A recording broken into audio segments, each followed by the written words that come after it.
Un astéroïde de 110 km de diamètre appelé Matilda s'approche de la Terre. Tous les gouvernements du monde envoient donc un vaisseau spatial pour tenter de le détruire. Malheureusement, le vaisseau spatial explose dès qu'il entre dans le champ d'astéroïdes, ce qui signifie que l'humanité est condamnée.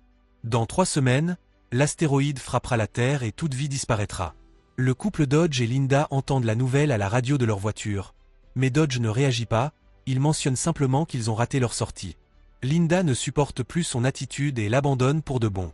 Par la suite, les gens du monde entier commencent à faire des plans de fin du monde, en particulier en parcourant leur liste de choses à faire avant de mourir.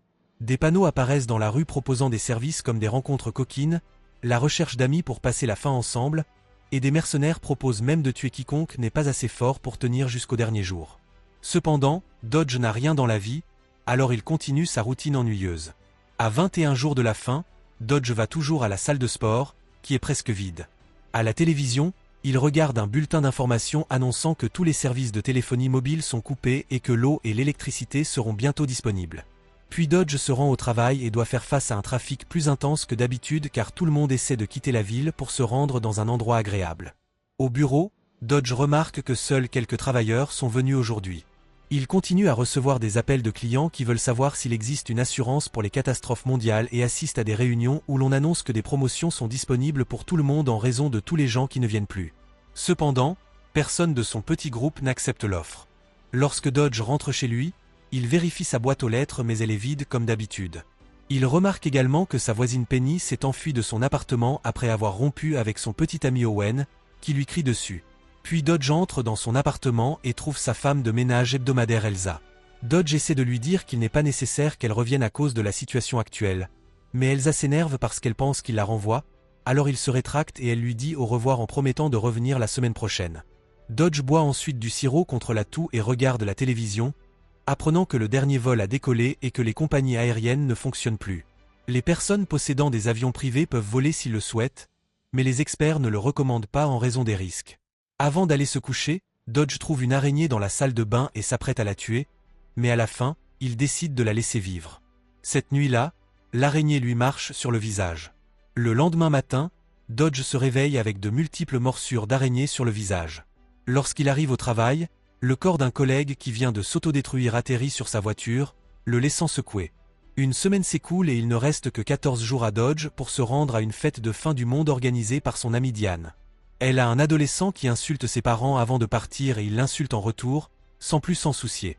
Son mari sort enfin ses cigarettes très exclusives et promet d'en partager une avec Dodge tandis que Diane commente qu'elle n'est pas surprise que Linda l'ait quitté car elle n'a jamais été heureuse avec lui. Cela laisse Dodge sous le choc car il n'a honnêtement jamais remarqué. Diane insiste pour arranger un rendez-vous avec Dodge parce qu'il ne devrait pas mourir seul, et quand Dodge refuse, son mari fait remarquer qu'il ne mourra pas seul parce que le monde entier est en train de mourir avec lui. Lorsque la fête commence, Diane présente quand même Dodge à Karen, qui a mis toutes les choses chics qu'elle a rarement l'occasion de porter.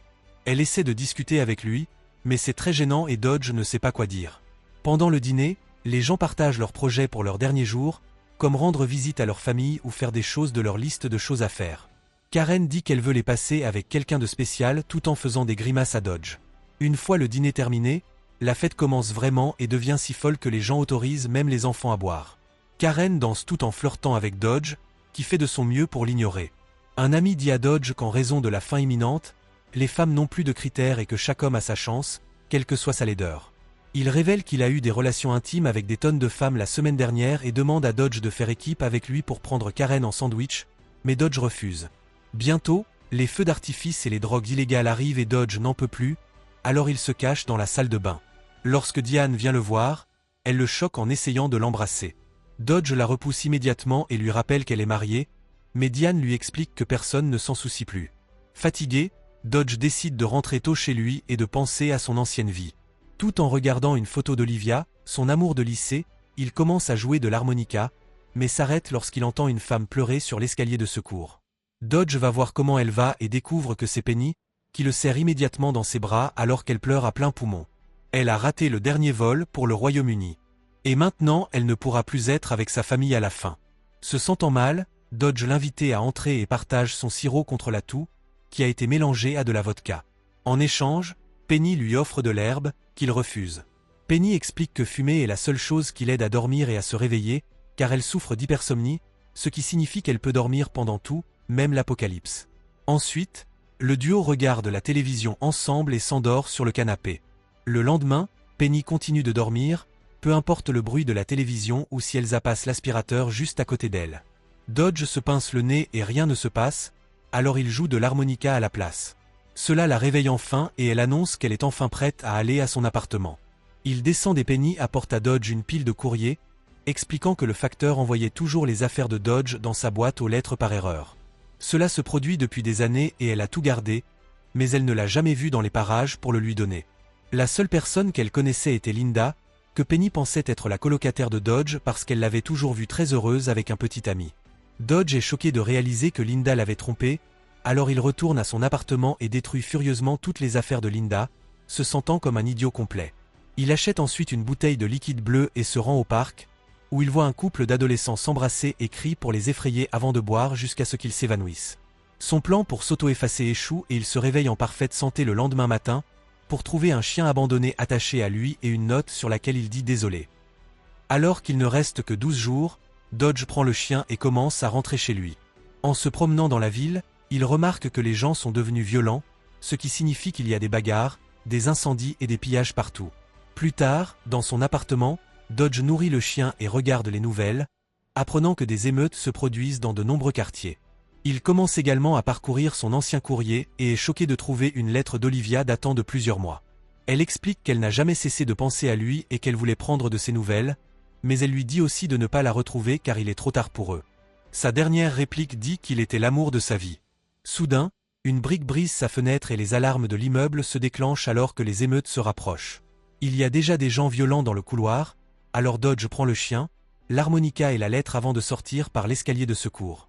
Il se rend à l'appartement de Penny et rencontre Owen, qui suppose que Penny l'a trompé et frappe le mur, lui cassant la main. Dodge l'ignore et va réveiller Penny, mais Owen commence immédiatement à se disputer avec elle. Lorsque Dodge finit par parler des émeutes, Penny s'arrête pour récupérer autant de disques que possible de sa collection.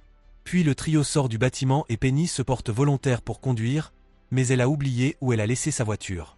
À ce moment-là, certaines personnes ouvrent le feu, alors Owen utilise Penny comme bouclier pour se protéger. Lorsqu'il retrouve enfin sa voiture, Penny a du mal à s'enfuir car elle n'est pas très douée pour se garer en parallèle. Owen laisse la voiture pour la guider, mais il continue à l'insulter, lui expliquant clairement pourquoi elle a rompu avec lui. Fatigué de devoir gérer les disputes du couple, Dodge dit à Penny qu'il connaît quelqu'un qui possède un avion et qui lui présentera cette personne si elle le fait sortir de là. Motivée, Penny prend finalement la voiture et s'en va, laissant Owen derrière elle. Malheureusement, le lendemain, ils sont déjà en panne d'essence parce que Penny n'a pas fait le plein. Alors qu'ils marchent sur la route, Penny essaie de rester positive, ce qui fait finalement craquer Dodge. Il lui dit qu'elle a ruiné sa vie parce qu'il n'a pas reçu la lettre d'Olivia à temps, et qui sait où elle peut bien être maintenant. Se sentant incroyablement coupable, Penny promet de réunir Dodge avec son amour perdu. Penny commence alors à faire de l'autostop et un homme, Glenn, accepte de les emmener. Alors qu'ils voyagent ensemble, Penny demande à Glenn de partager l'histoire de sa vie, et il commence par l'enfance de son père. Dodge déteste chaque seconde de cette histoire, surtout lorsque Glenn avoue que le médecin lui a dit qu'il n'avait plus que 6 semaines à vivre juste avant l'annonce de la fin du monde. Glenn a perdu son amour il y a quelques années et après avoir appris la fin, il a commencé à envisager de s'auto-supprimer, mais cela ne lui permettrait pas d'entrer au paradis. Son ton rend Dodge très méfiant, surtout lorsqu'il voit du matériel de creusement à l'arrière du camion. Finalement, Glenn arrête le camion et dit qu'il va aller se soulager, invitant Dodge à l'accompagner. De plus en plus méfiant, Dodge le repousse et dès que Glenn est parti, il dit à Penny qu'il voyage peut-être avec un psychopathe. Penny ne le prend pas au sérieux et quitte le camion pour promener le chien, qui a aussi envie de faire pipi. Glenn revient alors et demande à Dodge de laisser tomber le masque, en disant que le visage impassible de Dodge prouve qu'il est un tueur. Dodge nie une telle théorie et Glenn s'excuse pour le malentendu, expliquant qu'il a engagé un mercenaire pour mettre fin aux choses à sa place. Alors qu'il rit, Glenn est soudainement abattu et Dodge voit le mercenaire s'éloigner. Dodge et Penny enterrent ensuite le corps de Glenn avec son propre équipement et partent dans son camion. Ils finissent par trouver un restaurant appelé Frenchie's au bord de la route et décident de s'arrêter pour boire un verre. Le serveur les accueille avec des câlins et leur avoue que tous les employés ont fumé, alors maintenant ils inventent toutes sortes de recettes folles. Penny et Dodge s'en tiennent au classique, en achetant aussi de la nourriture pour le chien, et Penny rejoint même la file d'attente. Pendant qu'ils mangent, ils partagent davantage sur leur ancienne vie, mais ils sont soudainement interrompus par une surprise. Penny a dit au serveur que c'était l'anniversaire de Dodge, alors ils apportent un petit gâteau et une chanson. Soudain, une serveuse les embrasse tous les deux et la fête commence à devenir coquine, alors le duo prend le chien et part. Dans le camion, ils remarquent une certaine tension entre eux et finissent par faire le sale boulot ensemble.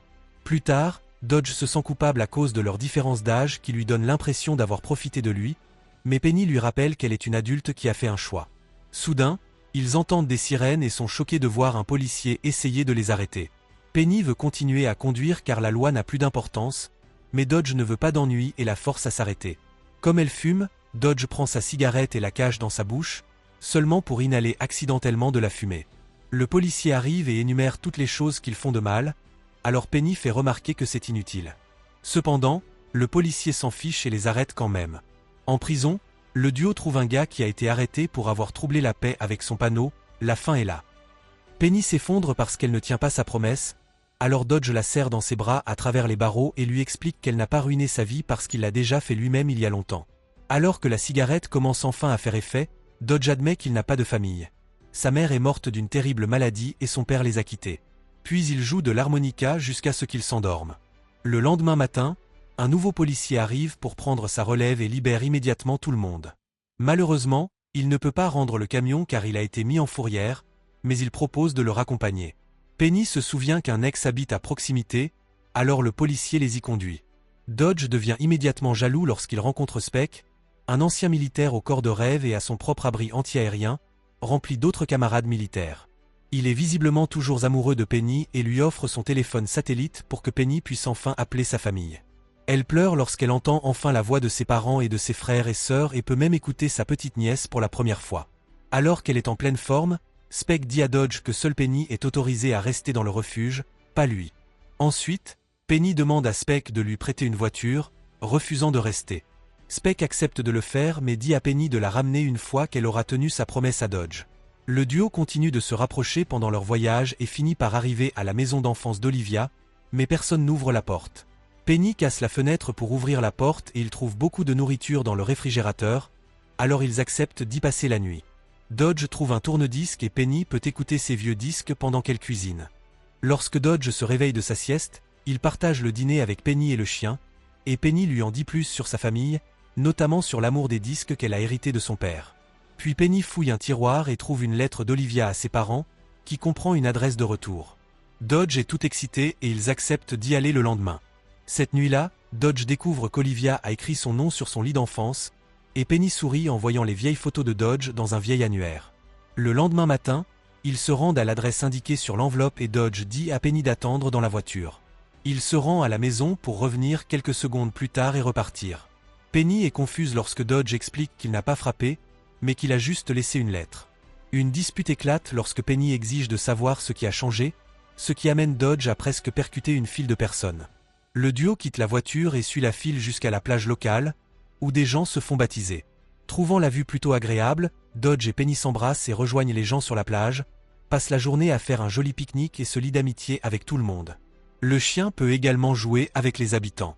Dodge essaie d'apprendre à Penny à jouer de l'harmonica et elle découvre que c'était un cadeau de son père. Le duo continue ensuite son voyage et arrive dans une maison à la campagne. Le gars avec l'avion est Frank, qui se trouve être le père de Dodge. Penny leur laisse un peu d'intimité et Frank essaie de s'excuser auprès de Dodge, qui explique que cela n'a plus d'importance puisque la fin approche.